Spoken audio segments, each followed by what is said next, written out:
গণিত হলো এমন একটি বিষয় যেটিতে এমন কিছু আছে যাকে মানুষ ভালোবাসে, আবার এমন কিছু আছে যাকে মানুষ ঘৃণা করে। কিন্তু এ দুটোই আপনার শিক্ষকের উপর নির্ভর করে।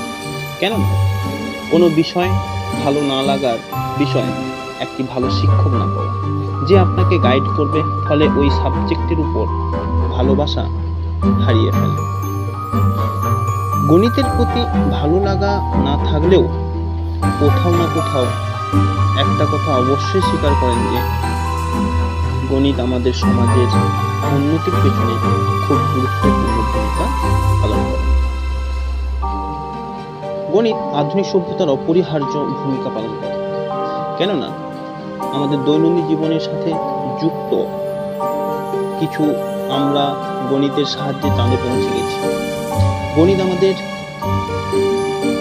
ডিএনএর গুপ্ত কোডকে প্রকাশ করতে সাহায্য করে।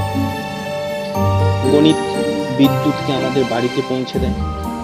আপনার ডিভাইস, যাতে আপনি এই ভিডিও দেখছেন, আপনার মোবাইল বা কম্পিউটার গণিতের নিয়মকে কাজে লাগিয়ে হচ্ছে। ঠিক তেমনই গণিত বিনা আমরা এই আধুনিক সভ্যতা কল্পনাও করতে পারি না। মডার্ন টেকনোলজিতে গণিত ছাড়া প্রথম হতে, কেননা গণিত মডার্ন টেকনোলজির হার্ট। মানে এটা বলতে পারি যে আমাদের ইতিহাসে অনেক গণিত বিবর্তন হয়েছে, যার ফলে আমরা আজ গণিতের এই আধুনিক পর্যায়ে আসতে পেরেছি। গণিত চিন্তা ও আবিষ্কারের সাহায্যে আজকের মডার্ন টেকনোলজিতে দেখতে পাই। কিন্তু এই বিবর্তন এত সহজ ছিল না, কারণ কিছু কিছু গণিতজ্ঞ তার সারা জীবন লাগিয়ে দিত নতুন কোনো কিছু আবিষ্কার করার জন্য। যেমন পাইয়ের ইতিহাস, কেমন করে পাইয়ের মান নির্ণয়ের জন্য গণিতবিদরা বছরের পর বছর লাগিয়ে দিয়েছে।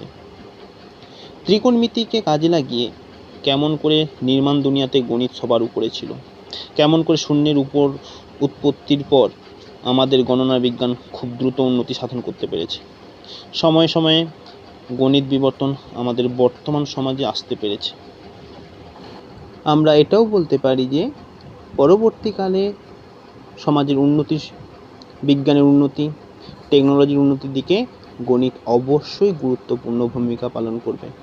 তাই আমাদের আজ থেকেই গণিতের প্রতি সচেতন হতে হবে, তাকে ভালোবাসতে হবে। নমস্কার।